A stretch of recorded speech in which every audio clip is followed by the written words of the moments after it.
Down the Mine.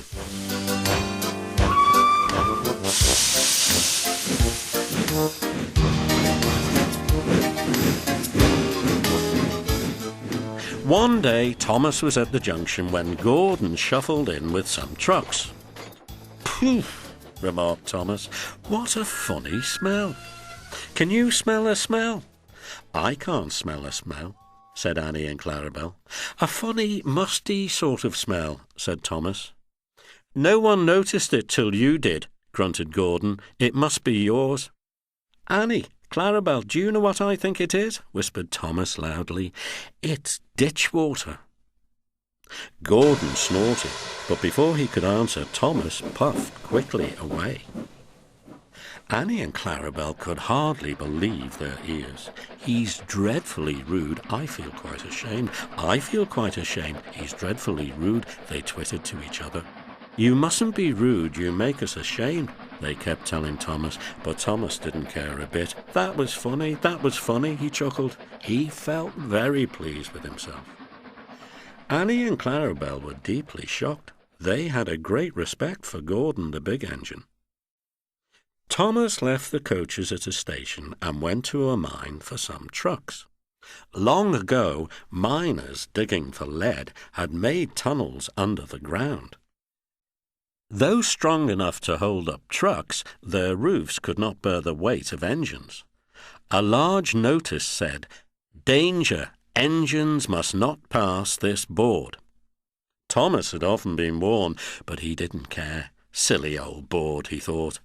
He had often tried to pass it, but had never succeeded. This morning he laughed as he puffed along. He had made a plan.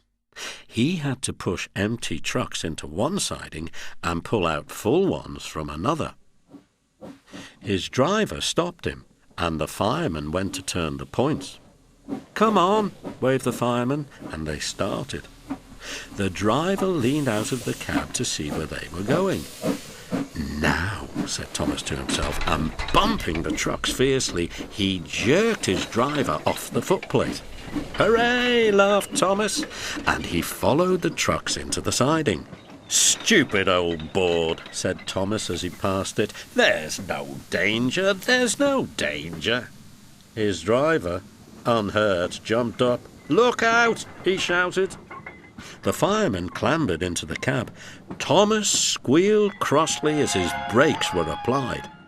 "It's quite safe," he hissed. "Come back," yelled the driver. But before they could move, there was a rumbling and the rails quivered. The fireman jumped clear. As he did so, the ballast slipped away and the rails sagged and broke. "Fire and smoke," said Thomas. "I'm sunk."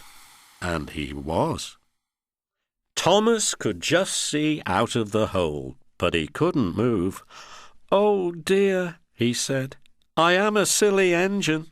"And a very naughty one too," said a voice behind him. "I saw you." "Please get me out. I won't be naughty again." "I'm not so sure," replied the Fat Controller. "We can't lift you out with a crane. The ground's not firm enough." Let me see. "I wonder if Gordon could pull you out."